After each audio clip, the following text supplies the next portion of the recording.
Alex Hormozi, Russell Brunson, Layla Hormozi. What do all of these people have in common? Wherever you look, anytime you open up your phone and go on YouTube, Spotify, they're appearing as guests on other influencers' podcasts. And it's not random, and it's not due to the fact that they just love it because it's so much fun. There's a reason why all of the biggest names in entrepreneurship are appearing as guests on podcasts. And in this video, I'm gonna break down step by step the reason why they're doing it and why you absolutely need to do it as well. Because if you're still relying on the same marketing strategies that worked during 2019, you're gonna get left behind. And I don't want that to happen for you. If you're new here, I'm Devin Rodriguez, founder of podcastguest.io, and we've helped over 300 business owners not only get booked on some of the top podcasts in their industry, but also monetize those podcasts so that they can scale their businesses. Now, there's something that you absolutely have to understand that's underlying all of this. And it's something that you do not see any marketer talking about, but it's the thing that's literally driving all of their actions. And if you don't understand this or you don't apply this to the way that you're showing up into the marketplace, number one, you're gonna pay a lot more to acquire your client and your customer, which is something that I ultimately know you don't wanna do because you wanna keep some more money in your pocket and you wanna be more profitable, duh. So with that being said, the thing you need to understand and the reason underlying every action that these high-level business owners are taking, specifically why they're appearing as a guest on so many damn podcasts, is because the market has fundamentally changed. Now, Eugene Schwartz, in his book, Scientific Advertising, talked about a concept of the 5 levels of market sophistication. And it's imperative that you understand this because it's going to show you the obvious reason why people are prioritizing appearing as a guest on podcasts. So, level 1 market sophistication is like first mover advantage. It's whenever somebody's new into the market, you can just put it online, say you're selling it, and people are just gonna buy it. It's like ClickFunnels in 2014, 2015, when it was the new kid on the block. There was no competition. Now you can just put it online, you're gonna make a gazillion bucks. And quite frankly, that was like in 2020 as well, when everybody started doing stuff online. It was like the first people that capitalized on that opportunity with everybody staying at home became exponentially rich. Notice how I didn't say wealthy because most of those people are out of business now. They became rich because there was very little competition at the start. So with that being said, all you have to do to win in that type of marketplace is you just need to be first. Level 2 market refers to what we call the growing market. Now, this is where Tesla came first, but then there's the Lucid, then there's the Rivian, and there's a couple of competitors that now start to see what you're doing, and ultimately they start to copy some of the things that you do. Now, still at this point, there's not really that many people that are in the market, so all you got to do to win is you just need to spend more money to acquire a client in order to win. It's really simple. Like Dan Kennedy always says, whoever could spend the most money to acquire a client wins. So in level 2 market, all you got to do is outspend everybody else and you're still going to win because there's not that much competition yet. Now here's where things get interesting. Level 3 market sophistication is when now there are multiple people, a lot of people that are operating in this space that you're operating in. And what happens is now everybody's running ads, everybody's doing everything, and there's a lot of different offers that people are coming across. And ultimately, this is where skepticism starts to enter the market because this is where people begin to buy somebody's offer, it didn't work out. And what does that do? Subconsciously, what it does is it embeds the belief in people that if I buy something again, that's probably going to happen. So now skepticism starts to creep in where it gets a little bit harder in order to convert, especially if you sound the same way. And that's why the solution to winning in a level 3 market where there's now increased levels of competition is you just need what we refer to as a unique mechanism. So you can't just say, I help people lose weight. You need to say, I help people use weight using this specific method. And when you say this specific method, what that ultimately does is it differentiates you from the competition. And that's why if you see all of these business coaches that say, I got this proprietary method and it's gonna... It's like, dude, you're gonna help me generate leads and close sales. Just say it. But the reason why they don't say that is because if they did, they're not gonna be able to differentiate themselves from the competition. But then this is where the water really starts to get murky, is level 4 market sophistication, where skepticism is rampant, where now there's so many people. And let's just continue on with the business coaching example. And by the way, if you're a business coach, do not take offense to this. Only take offense if it pertains to you. Now, this is where the people that come and say, I had my first 10K month, now I'm gonna be a business coach. Okay, quick story time. I remember when I had my first, I think it was like $7,000 month, when I was teaching people how to speak, how to tell their story, how to communicate their message. And what I did was I quit my business and I said, I'm gonna be a business coach now. oh, the reason why it's hard for me to look at the camera right now is because I was so stupid, but I was young, so give me grace, please. But that's what so many people are doing, is they have a little bit of success and they want to turn to a business coach. And what happens is, because maybe they could sell or they have good marketing, what happens is a lot of people have really good front-end marketing, but their delivery, their fulfillment is complete garbage. So now what happens is that trust starts to recede. And when trust recedes, ad costs skyrocket. It becomes harder and harder to close.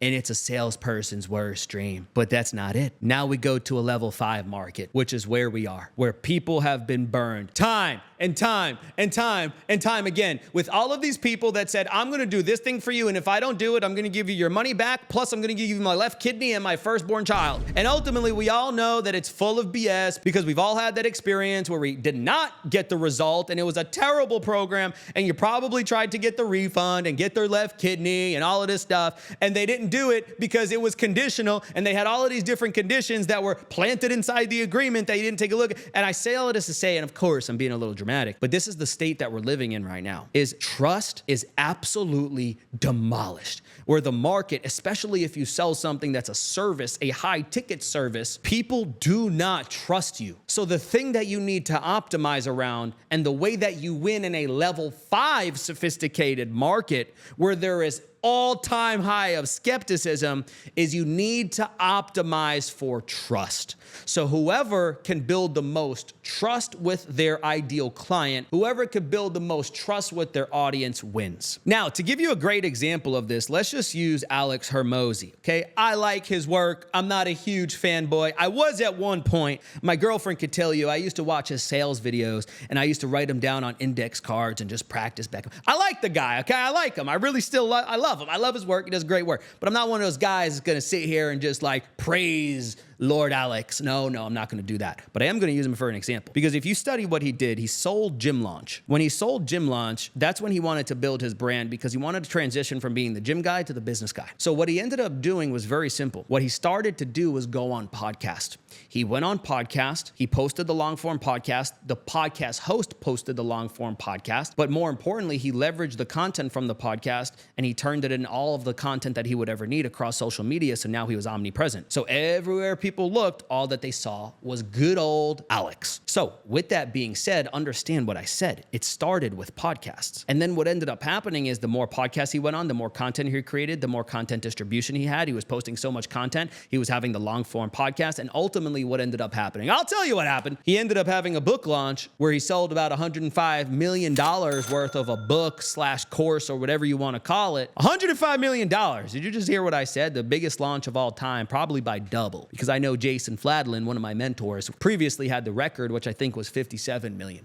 But understand this, the only reason why Alex was able to get people to spend $24,000 without even a sales call was because he had so much trust, where people believed and felt psychologically safe enough to say, I believe that this investment is going to be worth it. And that's the problem right now, is that a lot of these marketers that are doing all of these run ads and get clients, they don't understand the psychology of the consumer. They don't understand the psychology of you and me, is that before I want to buy a program or spend a bunch of money, I need to feel psychologically safe enough to make that decision. Let me give you a great example. One of my mentors is a guy by the name of Jeremy Haynes. He helps people hit $1 million months. We're not quite there yet. That's minor details. We're gonna be. But with that being said, I started watching all of his YouTube content, and he charges a lot of money. I'm not gonna disclose it because I don't know if he wants it out there. He charges multiple thousands of dollars per month to be inside of his community, somewhere between $4,000 to $6,000. And it doesn't start with a 4 or 6. So maybe you can kind of like come to the conclusion. It's a lot of money, okay? Generally speaking, a lot of money. Long story short, I watched a bunch of his YouTube. And you know what happened? I came to the logical conclusion that I wanted whatever he had because I trusted that he had the particular solution to my particular problem. So his sales guy hit me up after I opted in and he was like, hey man, let's schedule a call. I said, I don't even need a call. Just send me the link. I'm ready to go. Why did I make that decision? Because I felt safe enough to make that buying decision. But the problem is that the marketing tactics and strategies that people are using now are outdated where trust didn't need to be as high. And that's why even if people are getting new clients, a lot of people, and they don't want to tell you this because it's not sexy, they can be having record months in terms of revenue, but their profitability is so low because their cost to acquire a client is so high because so few people trust them. So the reason ultimately why you need to prioritize being a guest on podcasts is because it's going to allow you to build trust with your audience faster than anything else. Now, the reason why I say that is because the thing that I usually tell our clients here at podcastguest.io is that ultimately what we need to optimize for is making sure that the person that we are hoping to attract into our sales process feels psychologically safe enough at the time that we ask them for the commitment, aka when we ask them for their money, to say, yep, I believe subconsciously that you're going to deliver on what it is that you're saying. But the only way that we make people feel psychologically safe is if they first trust us. So think about it in a relationship. When you first if you're married or if you have a girlfriend, boyfriend, whatever it may be, you only felt safe around that person when you felt like you could first trust them. Because if you couldn't trust them, you wouldn't feel safe enough to trust them with your biggest secrets or whatever the case may be. But the question then becomes, how do we build trust? And the way that we build trust is by understanding how trust is spelt. No, it is not T-R-U-S-T. The way we spell trust is T-I-M-E. If you can increase the amount of time that your ideal client spends with you prior to even entering your sales process, the more likely they are to trust you. And the more they trust you, the more psychologically safe they feel with you. And the more safe they feel with you, the more likely they are to convert with you. So the thing we have to optimize around is not necessarily trust, but the thing that will build the trust, which is increasing how much time your people spend with you. Hey, listen, before we continue the video, if you're a business owner and you want to scale your business and you want to build your brand, and you know that being a guest on podcast is going to be a vehicle for you to get in front of more qualified leads, we would love to support you on that journey. Down below, you'll see a link to speak to the team where we can show you exactly how we will get you placed on some of the top podcasts in your specific industry so you can begin generating more qualified calls. So just tap the link below and we'll get you squared away. Let's get back to the video. So the thing I love is that when you appear as a guest on a podcast, number one, you're getting in front of people, especially if you're doing it right and you're getting on more niche specific podcasts, which is something that we're very big on here because that's the thing that maximizes ROI instead of these big name podcasts that you're obsessed with going on. If you go on those podcasts, people listen to those shows, they watch those shows because they're there to learn. They are there with high intent. They are there because they specifically are looking to solve a problem that they have in their business or their life, or because they're trying to reach a goal in their business or their life. So they're high intent. They're there for a reason. They're not just there for pure entertainment. So now when you go on that podcast that's niche specific and highly specialized and talks about exactly what it is that you do, what ends up happening is you get to spend 60, 90, sometimes even 2 hours in front of people that are literally your ideal client, where now you have the opportunity to not just sell people on what you do, but more importantly, sell people on who you are, which in today's marketplace, whoever can get people to buy into them rather than their product is ultimately the people that are going to win. Take Alex. The reason why people bought that offer wasn't because it was the greatest offer of all time, but it was because they trusted that Alex, the person, not Alex, the businessman, would be able to deliver on the promises that he was saying. So the number one thing I need you to get is if you want to be successful in the modern marketplace, but also future-proof yourself, because here's the thing, trust is only going to continue to get worse. You need to be a guest on podcasts because it's going to increase the amount of time that your ideal client spends with you before even entering your sales process, which is ultimately going to make them feel safe enough to make a buying decision. So the next thing is that when you appear as a guest on podcasts, you will get attention for a fraction of the price of what it will cost you if you run paid advertising. Now, we worked with a client, by the way, disclaimer, no way, shape, or form am I insinuating that you are going to get results that are similar to this. We had one of our clients, his name was Tanner Chittister, really big name in the online marketing space. And he came to us because he had one problem. He said, Devin, my CPMs are rising. It's becoming increasingly expensive to get eyeballs. Ultimately, what that results in is your profitability goes down, because if it costs you more, your CPMs go up. And for those of you that don't know, that means the cost per impression, aka how much it costs you to get in front of 1,000 people. If that continues to rise, ultimately what typically starts to happen is your cost to acquire a customer also starts to rise. So he said, Devin, my goal is ultimately to be able to get eyeballs without having to increase my ad spend. Now, listen to this first off. If you run ads, how nice would this be? His CPMs at the time were $20, meaning it cost Tanner $20 to get in front of 1,000 people. God, don't we all wish that that could be the reality for all of us? And he was spending about $250,000 to $500,000 per month on paid advertising at the time, depending on the month. But it was getting more expensive. So what we did was we went out and we got him on 12 hyper-specific, hyper-targeted podcasts. And what ended up happening was Tanner actually doubled his business. Now, let me also say, side note, I'm not taking responsibility for the dude doubling his business. I'm sure that he did other things that contributed to that result, but this was definitely one of the things that played into that. And I asked him one day, I said, Tanner, I got to ask you a question, man.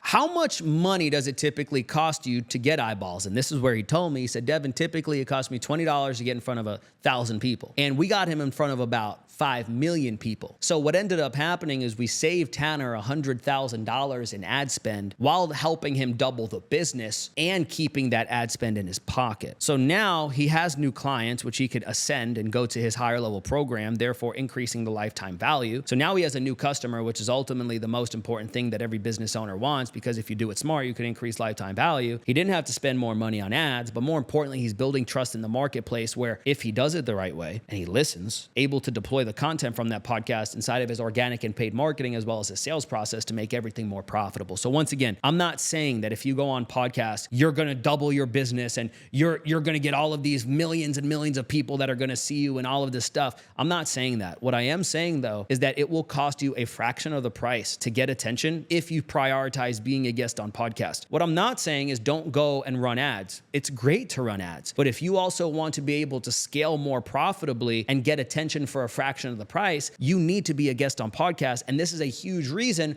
why a lot of these big name individuals are prioritizing being a guest, is because it allows them to leverage other people's audiences to get in front of their audience for literally $0 or a fraction of the price of what it would cost them through traditional marketing methods. Now, speaking of ads, the next thing is that when you appear as a guest on podcasts that your ideal client specifically tunes into, it's going to make your ads more profitable. And the reason why is because of the familiarity bias. When somebody sees you on a podcast, you're no longer a stranger. Now they at least recognize you. And when they see your ads, they're going to say, wait a second, that's the person that I just tuned into on that specific podcast. So now click-through rate is going to go up. Why? Because they already recognize you and there's some level of trust that was built throughout that interaction from the podcast that they saw you on. So now click-through rate goes up. Obviously, all other metrics are going to increase, because if you could just double your click-through rate, that's the easy way to just double the amount of conversions that you have within the business. I'm not saying that that's going to happen, but what I am saying is that it will decrease the ad costs and ultimately how much it costs to acquire a client, because when somebody sees you on a podcast, you're no longer a stranger when you pop up on their Instagram feed or their Facebook feed with your direct offer. But that's not the only thing, is that a lot of our clients, and what we're really big here at podcastguest.io on doing, is showing our clients how to deploy the content from the podcast inside of their paid ads. So example, one of the clients we work with, his most profitable ad is an entire podcast that he was on. It's literally a direct response ad where we run an hour-long podcast and then we drive it to his call funnel. Now they land on the VSL page. The VSL is also a different podcast. Then they go ahead and they book a call, and on the confirmation page, we layer in more of the content from the podcast. And ultimately what happens is, even if somebody shows up from an ad, because they consumed so much of that podcast content, they show up educated and well-framed, which ultimately leads to being able to acquire more clients profitably. And that's the great thing when it comes to appearing as a guest on podcast, is now you have content that instead of looking at the podcast like a one-time event, you're able to turn it into a strategic asset that continues to compound and work for you time and time and time again. Unfortunately, what most people think is, oh, I'm only successful if I go on a podcast and I get clients. That's actually the least profitable way to view being a guest on other people's podcasts. podcast. The most profitable way is to view it as an opportunity to build a compounding asset that continues to work for you over time if you have the best practices, which of course is something that we share with our clients here at podcastguest.io. And if you're interested, just click the link down below in the description to speak to someone on the team and we'll get you squared away. Now, the next thing, going back to the psychological element, it comes from a concept by Frank Kern, one of the legendary marketers. He probably is my favorite copywriter of all time. And one of the things that I love that he says is results in advance. The easiest way to get somebody to pay you is to help them get a result for free. When you go on a podcast, it is your way to build an extreme level of trust by simply helping people get results before they ever pay you $1. So when you're going on a podcast, if you know how to strategically guide that conversation, you're able to do two things. You're able to educate your audience so that you're actually providing value that helps them get a result for free. And when that happens, when you help them get results for free, it makes them think if their free stuff was that good, I could only imagine how great their paid stuff would be. So what that does is psychologically, people have an increased level of safety because if you're giving them that much value now, they could only imagine how much value you would give them if they were to pay you. But more importantly, not only does a podcast serve the purposes of educating your audience, it serves the purpose of framing your audience and more importantly, pre-framing your audience, where you're able, if you do it the right way, to plant and engineer and to orchestrate the specific thoughts, feelings, and beliefs inside of the minds of your ideal clients that you need them to have in order to make a buying decision and ultimately work with you. So the big mistake people make is they just go on podcasts and they just think I talk. No. How I view it is you go on podcasts and that is your opportunity to engineer the mindset that that person needs to have in order to take the desired action that you want them to take, which is to buy something from you. So now what happens is they show up to your sales call, webinar, already educated on what it is that you do. So now your sales call, which usually turns into an education call because people just show up and say things like, I just want more information. I'm not ready to make a decision. Now it turns into a sales call where people show up to make a buying decision because they've already been educated on what you do enough because you did it the right way on the podcast. And here's the last thing. It is becoming increasingly expensive to acquire a client. So if you are able to attract higher quality clients inside of your business that already view you as the authority and are pre-sold on working with you prior to even speaking with you or your sales team, what's going to happen is not only are you going to get a new client that's going to be a lay down lead because they came from a podcast, which they typically are lay down leads because they spent so much time with you, therefore they feel psychologically safe enough with you. You get where I'm going with this. But now they're going to come in and they're going to view you as such an authority that you can almost do no wrong. Like in order to mess up that relationship, you really have to try to mess it up. And what ends up happening is if you just deliver on what it is that you say, that person is not going to want to leave. They're either going to want to continue whatever service you're offering, or they're going to want to ascend to the next higher level service that you have, which is going to increase the lifetime value of your client. So in a market where it's becoming increasingly expensive to acquire new clients, the clients that we can ascend or continue or have us send referrals become even more valuable because we don't have to pay for any of that. So not only by you being a guest on podcast, the cost of acquisition is low because podcast is really not a hefty investment compared to ads, but now it's going to lead to an increased lifetime value where there's more continuations, ascensions, but ultimately referrals. Because if you do good by them, guess what they're going to do? Oh my God, I heard this great guy on a podcast. He's amazing. You have to check him out. And they're going to send their friends and their business partners and their family members to you specifically because of how much of an affinity they have with you, which started from them listening to you on a podcast. So I need you to understand, if you do not prioritize being a guest on podcast and you totally ignore this strategy, you are literally missing out on the one opportunity that you have now to build trust at scale with your audience, which is not only going to help you be more profitable now, but it's also going to help you be more profitable for years to come. So don't ignore it.